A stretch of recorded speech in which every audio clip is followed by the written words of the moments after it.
The Lord be with you. A reading from the Holy Gospel according to Matthew. At that time, coming to his own country, Jesus taught them in their synagogues, so that they were astonished and said, "Where did this man get this wisdom and these mighty works? Is not this the carpenter's son? Is not Mary his mother? And are not his brethren James and Joseph and Simon and Judas? And are not all his sisters with us? Where then did this man get all this?" And they took offense at him. But Jesus said to them, "A prophet is not without honor, except in his own country and in his own house." And he did not do many mighty works there, because of their unbelief. The Gospel of the Lord.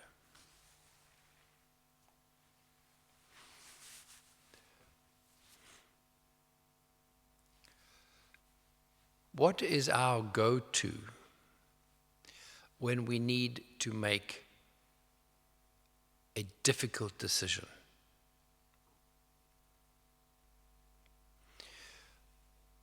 As we grow up, we automatically program ourselves in good ways and bad ways to have an automatic method of reference when we are faced with a challenge.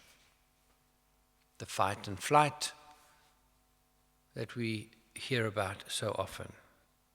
But we have these prejudices prepossessed within us.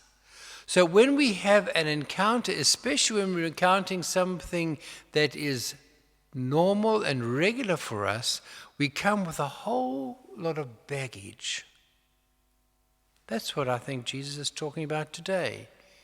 He came to talk about something new, something that had always been there, but people had been unaware of. He was speaking about the beauty of God's love for all humanity. And he was trying to find a way, as a human being, to articulate through miracles and through teachings this incredible love that God has for humanity. And then he goes to the people who know him best, his family, his friends, the people from his hometown, and they do not believe him because of their predisposition. They were closed. Closed people will not enable us to grow. They are a bit like people who are obsessed with bonsaiing their worlds. I want everything in a little box that I can control 100%. I will cut when I want to cut. I will feed when I have to feed. But you will do what I have to tell you.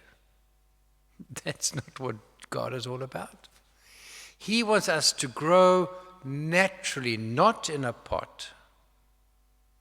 He wants the pruning to be done by himself, not by each of us. And he wants us to develop the sense of incredible love, being loved and loving. Jesus wasn't accepted because he grated against many of the great traditions of his time. Not because he wanted to break the tradition, but because he wanted to display that the love of God was more important than any rite or ritual.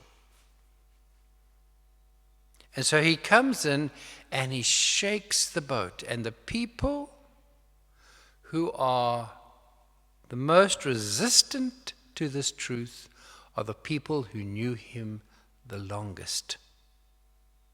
They never enabled themselves to listen to the truth of the moment. They were blurred by the common knowledge of the past. What about you and I? How do we react to crises in our lives? How are we reacting to our present pandemic? Who is our go-to, our everyday go-to, as we are trying to make sense of being in day 127 with 7,000 odd dead in South Africa, 17 million infected throughout the world, and no sign of it stopping? Who's our go-to? How are we going to handle this? I love the words of Jesus when he appeared to the apostles after his crucifixion. And he appears to them in the greatest chaos of their lives. And he says to them, "Peace be with you." He said, "I want my peace to be with you." Not because there's no chaos around, but because of the certainty of God's love. And there he was, the resurrected Jesus, when they had seen him die on the cross. Now he was alive in the upper room, right in front of them. It was indisputable that this man had survived a death. St. Ignatius had an incredible turning point in his life, as the apostles and Mary and the others, when they realized the resurrection of Jesus. For us, what is our go-to experience of God? If it is a rite or ritual, it's not going to sustain us now. But if we have peace, it means that we are somehow enabling, through God, being enabled by God's grace to get to the source of the reality of life, that we are loved by God and that we are called to love in our own particular way. St. Ignatius did that in his own time, in his own way, when the church was very corrupt.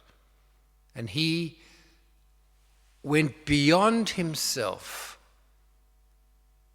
in trying to live the truth the way he saw it, not by the way he was told it, even by the church authorities at the time, some of them, but by the way he believed it.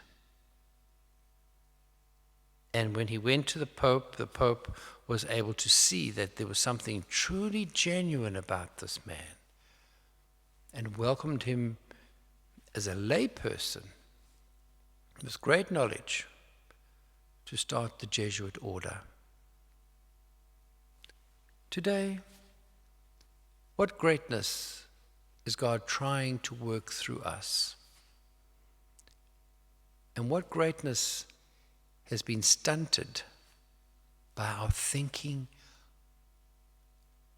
the way we have in the past, without knowing that incredible love? And the love is what motivates us to progress.